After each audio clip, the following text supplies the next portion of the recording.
Dear learners, nice good morning to all of you. आज हम लोग पढ़ेंगे पास्ट टेंस के बारे में। इसके पहले वाले वीडियो में हमने आपको प्रेजेंट टेंस के बारे में बता दिया था और हमने टेंस के बारे में भी बता दिया है। आज हमारे पास बचा हुआ है पास्ट टेंस। पास्ट टेंस के बारे में हम लोग पढ़ेंगे, साथ ही साथ इसके 4 पार्ट्स के बारे में पढ़ेंगे। साथ ही साथ हम लोग फ्यूचर के बारे में भी आज ख़त्म कर देंगे। टेंस हमारा इसी वीडियो में समाप्त हो जाएगा। अब हम जानेंगे कि पास्ट टेंस के जैसा कि हमारे पास प्रेजेंट टेंस में 4 पार्ट्स होते हैं, उसी प्रकार से हमारे पास पास्ट टेंस में भी 4 पार्ट होते हैं। फर्स्ट हमारा होता है इंडेफिनिट, दूसरा हमारा होता है कंटिन्यूअस, तीसरा हमारा होता है परफेक्ट और चौथा हमारा होता है परफेक्ट कंटिन्यूअस। अब आप इसके पहचान के बारे में जानेंगे। जैसा कि आप जानते हैं कि इंडेफिनिट जो होता है वह हमेशा अनिश्चित चीज़ों को ही शो करता है। पास्ट इंडेफिनिट में जब हमारा कोई सेंटेंस होगा तो पहचान आप जानते रहिएगा। पास्ट टेंस की जो पहचान होती है वह हिंदी वाक्यों में होता है ता था, ती थी, ते थे।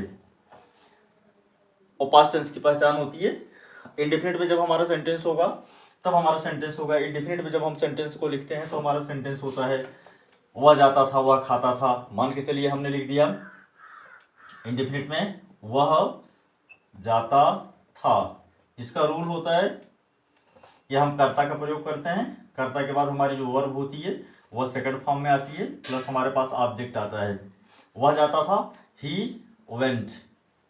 निगेटिव कैसे बनाएंगे? जब हम इसका निगेटिव बनाते हैं तो निगेटिव बनाने के लिए हमारे पास केवल कर्ता होता है, प्लस डिड नॉट का प्रयोग करते हैं, प्लस हमारे पास वर्ब फर्स्ट फॉर्म में होती है, प्लस हमारे पास ऑब्जेक्ट होता है।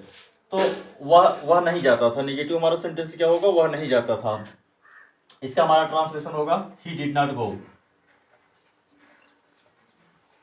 जब हम फर्स्ट इंट्रोगेटिव बनाएंगे, फर्स्ट इंट्रोगेटिव में हमारे क्या होगा? फर्स्ट इंट्रोगेटिव में होगा डिड को हम पहले कर लेंगे तो हमारा सेंटेंस हो जाएगा। जैसे हमारा हिंदी सेंटेंस होगा क्या वह जाता था, तो सेंटेंस बनेगा डिड ही गो। जब हम सेकंड इंट्रोगेटिव बनाएंगे तो हम क्योंकि आप जानते हैं कि जो हमारे सेंटेंस होते हैं वह WH वर्ड से प्रारंभ होते हैं। WH वर्ड से प्रारंभ होने के कारण हम इसकी शुरुआत WH वर्ड से ही करेंगे। जैसे हमारा सेंटेंस हिंदी सेंटेंस होगा वह कैसे जाता था, वह कैसे जाता था।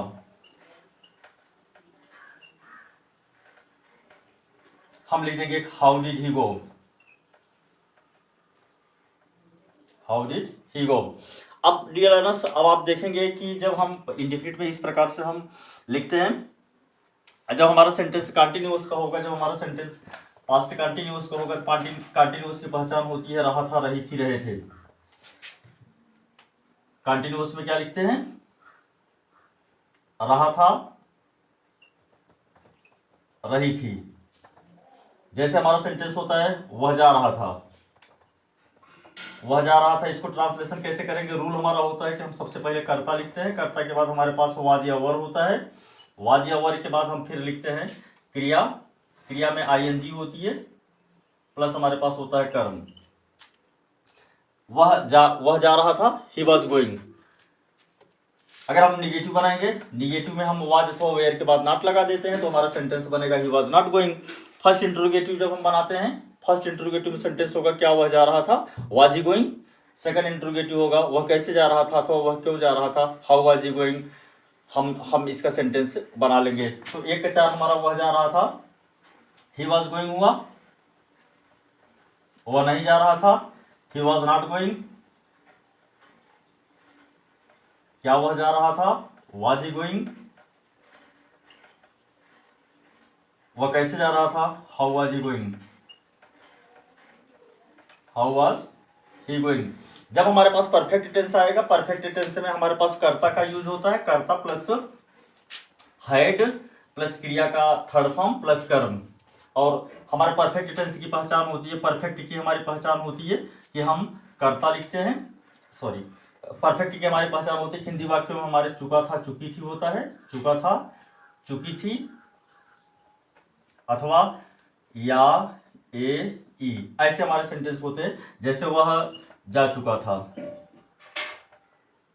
नियम इसका होता है कि हम लिखते हैं कर्ता लिखते हैं प्लस हेड लगता है, एक ही हमारे पास हेल्पिंग वर्ब होती है, हेड प्लस वर्ब का थर्ड फॉर्म होता है, प्लस हमारे पास ऑब्जेक्ट होता है। वह जा चुका था, ही हैड गॉन होता है, ही हैड गॉन। इसका हम निगेटिव कैसे बनाएंगे, निगेटिव जब बनाना होगा तो हैड के बाद हम नॉट लगा देंगे, तो हमारा निगेटिव में सेंटेंस बन जाएगा ही हैड नॉट गॉन। जब हम फर्स्ट इंट्रोगेटिव बनाएंगे तो हैड को पहले कर लेंगे। जैसे हमारा हिंदी सेंटेंस होगा क्या वह जा चुका था, तो हम लिखेंगे हैड ही गॉन। अगर हमारा जब सेकंड इंट्रोगेटिव में होगा तो जिसमें हम WH वर्ड का यूज करते हैं, अगर हमारा सेंटेंस होगा कि वह कैसे जा चुका था, तो हम लिखेंगे हाउ हैड ही गॉन। अब हमारे पास बचता है इसका पास्ट टेंस का चौथा फॉर्म, जिसको हम कहते हैं perfect continuous tense. Perfect continuous tense में जो होता है, पास्ट परफेक्ट कंटीन्यूअस टेंस में हमारा पहचान होता है पास्ट परफेक्ट कंटीन्यूअस का, हम लिखते हैं हैड बीन, यानी करता होगा plus had been plus verb ING होगा प्लस ऑब्जेक्ट प्लस सिंस या फॉर प्लस समय। तो हमने जैसा कि बताया कि निश्चित समय के लिए फार का प्रयोग और निश्चित समय के लिए सिंस का प्रयोग होता है और निश्चित समय के लिए फार का प्रयोग होता है। अगर हमारा हिंदी सेंटेंस होगा वह 1 घंटे से फुटबॉल खेल रहा था, तो वह 1 घंटे से फुटबॉल खेल रहा था। सपोज दैट ये एग्जांपल है, वह 1 घंटे से वह फुटबॉल खेल रहा था। सेंटेंस हमारा हुआ कि वह 1 घंटे से फुटबॉल खेल रहा था, तो इसके लिए हम बना देंगे, हमारा रूल हमने ऊपर बता दिया है आपको, he had been playing football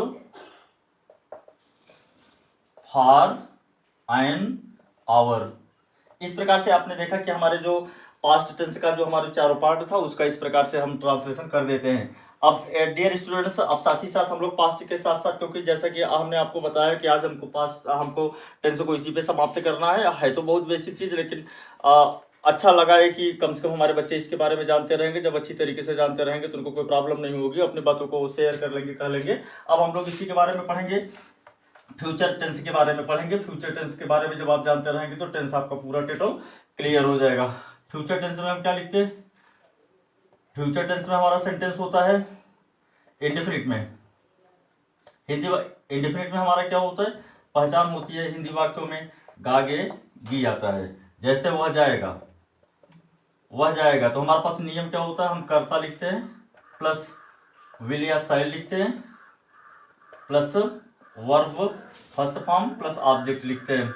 जब हमारे पास कर्ता विल और शैल के बारे में जानते रहिएगा, नियम होता है कि आई और वी के साथ शैल लगाते हैं, शेष कर्ताओं के साथ जो हमारा बचता है उनके साथ हम विल का प्रयोग करते हैं। लेकिन जहां दृढ़ पर निश्चितता होती है वहां हम आई के साथ भी विल लगाते हैं और ही के साथ भी हम क्या लगा देते हैं, ही के साथ भी शैल लगाते हैं। जैसे चाहे किसी स्थान पर निश्चितता होती है कि वह लखनऊ अवश्य जाएगा, अगर ऐसा सेंटेंस होता वह लखनऊ अवश्य जाएगा, तो हम कह सकते हैं कि he shall go to Lucknow, he shall certainly go to Lucknow, ऐसा सेंटेंस हमारा होता है। अब यहाँ जो आपको बताया जाएगा वह जाएगा, तो इसका वह जाएगा तो इसको हम ट्रांसलेट कर सकते हैं कि ही विल गो। जब हमको इसको निगेटिव बनाएंगे तो क्या होगा, ही विल नॉट गो। जब हम फर्स्ट इंट्रोगेटिव बनाएंगे तो क्या होगा, विल ही गो। जब हम सेकंड इंट्रोगेटिव बनाएंगे तो हम बनाएंगे हाउ विल ही गो। ये हमारा फ्यूचर टेंस का इंडेफिनिट हुआ। अब इसमें हम पढ़ेंगे आखिर कंटिन्यूअस का क्या पहचान होती है। जो पहचान आपने इसके पहले वाले टेंस में पढ़ा है वही पहचान इसकी भी होती है। और जब आप फ्यूचर कंटिन्यूअस में हम लिखते हैं, फ्यूचर कंटिन्यूअस में हमारा सेंटेंस होगा, इसकी पहचान होती है रहा होगा, रही होगी। जैसे हम सेंटेंस लिखते हैं वह जा रहा होगा, इसको हम बनाएंगे नियम हमारा होता है कि हम सबसे पहले लिखते हैं कर्ता लिखते हैं, कर्ता के बाद हम लिखते हैं विल बी या शैल बी, प्लस वर्ब में हमारे ING होता है, प्लस हमारे पास ऑब्जेक्ट होता है। वह जा रहा होगा तो इसका होगा ही विल बी गोइंग। जब हम इसको निगेटिव बनाएंगे तो विल और बी के बीच में नॉट लगाएंगे, ऐसा नहीं कि विल बी के बाद नॉट लगाएंगे, विल और बी के बीच में नॉट लगाएंगे, तो हमारा सेंटेंस होगा निगेटिव। हमारा सेंटेंस बनेगा ही विल नॉट बी गोइंग। जब हम फर्स्ट इंट्रोगेटिव बनाएंगे तो फर्स्ट इंट्रोगेटिव में हमारा सेंटेंस होगा विल ही बी गोइंग। जब हम सेकंड इंट्रोगेटिव बनाएंगे तो how will he be going. अब फ्यूचर कंटिन्यूअस के साथ साथ हम पढ़ेंगे फ्यूचर परफेक्ट के बारे में। फ्यूचर परफेक्ट के बारे में हमारे पास दो हेल्पिंग वर्ब होती है, एक विल हैव होती है, एक शैल हैव होती है। फ्यूचर परफेक्ट में हिंदी वाक्यों के अंत में आता है चुका होगा, चुकी होगी, चुका होगा, चुकी होगी। तो हम कैसे बनाएंगे, वह अपना काम कर चुका होगा, वह अपना काम कर चुका होगा, क्योंकि फ्यूचर टेंस को डिनोट कर रहा है। तो इसका पहचान होती है कर्ता लिखते हैं प्लस विल हैव या shall have plus verb third form plus object लिखते हैं। जो हमारा सेंटेंस है वो अपना काम कर चुका होगा, तो इसका सेंटेंस बनेगा ही will have done his work, he will have done his work. Negative कैसे बनाएंगे, विल और हैव के बीच में नॉट लगा देंगे तो हमारा निगेटिव बन जाएगा। हमारा निगेटिव सेंटेंस बनेगा ही will not have done his work. First interrogative कैसे बनेगा, विल को हम पहले कर लेंगे। जब हमारा फर्स्ट इंट्रोगेटिव बनेगा, फर्स्ट इंट्रोगेटिव के दौरान हम लिखते हैं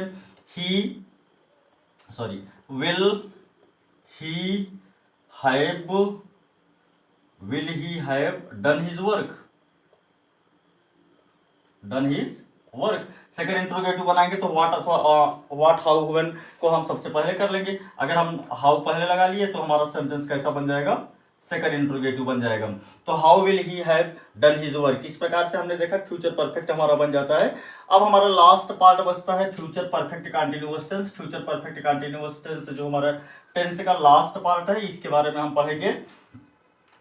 इसकी पहचान सबसे पहले आप जान लीजिए। पहचान होती है रहा होगा, रही होगी, साथ ही साथ क्या होता है, समय। यानी जो हमारे present perfect continuous tense, past perfect continuous tense और फ्यूचर परफेक्ट कंटिन्यूअस टेंस में तीनों के पास हमारे पास समय दिया गया होता है। जब हमारे पास समय दिया गया होता है तो ऐसे सेंटेंसेस की हम क्या करते हैं, उसका हम इस प्रकार से हमारा सेंटेंस होगा। एग्जाम्पल के लिए हम आपको बताएंगे कि वह 1 घंटे से पढ़ रहा होगा, वह 1 घंटे से पढ़ रहा होगा। इसका नियम होता है कि हम सबसे पहले रूल होता है कर्ता लिखते हैं, कर्ता के बाद हम विल हैव बीन या shall have been plus verb ING plus object plus since या फॉर प्लस समय। जैसे हमारा सेंटेंस ऊपर वाला बताया गया कि वह 1 घंटे से पढ़ रहा होगा, तो इसका हमारा ट्रांसलेशन होगा he will have been reading, he will have been reading for an hour. ये हमारा सिंपल सेंटेंस हो गया। अब हम जब इसको निगेटिव बनाएंगे तो विल हैव बीन है तो विल और हैव के बीच में हम नॉट लगा देंगे। हमारा सेंटेंस होगा he will not have been reading for an hour. हमारा फर्स्ट इंट्रोगेटिव क्या होगा, फर्स्ट इंट्रोगेटिव में हमारा सब पार्ट उसी प्रकार से रहेंगे। विल को हम निकाल लेंगे यहां से, will he have been reading for an hour, reading for an hour. जब हमारा सेकंड इंट्रोगेटिव होगा तो हम हाउ अथवा व्हाट को पहले कर लेंगे। तो हमारा सेंटेंस होगा how will he have been reading for an hour. तो इस प्रकार से डियर लर्नर्स आपने देखा कि हमारे जो चारों सेंटेंस हैं, आपको आज हमने पास्ट टेंस के पूरा फॉर्म के बारे में और फ्यूचर टेंस के पार्ट के बारे में चारों को हमने बता दिया। और मैं आशा करता हूं कि आप सब लोग इसको बढ़िया से तैयार कर लेंगे तो हमारे बच्चों के लिए बहुत फायदेमंद होगा। साथ ही साथ हमारे जो कॉम्पिटेटिव एग्जाम्स के लिए बच्चे हमारे जो प्रिपरेशन कर रहे हैं उनके लिए भी बहुत बढ़िया होगा। साथ ही साथ अब मैं चाहूँगा कि आप लोग हमारे इसका चैनल को VS इंग्लिश क्लासेस को कमेंट और शेयर जरूर करिएगा। साथ ही साथ सब्सक्राइब करना मत भूलिएगा। Thank you.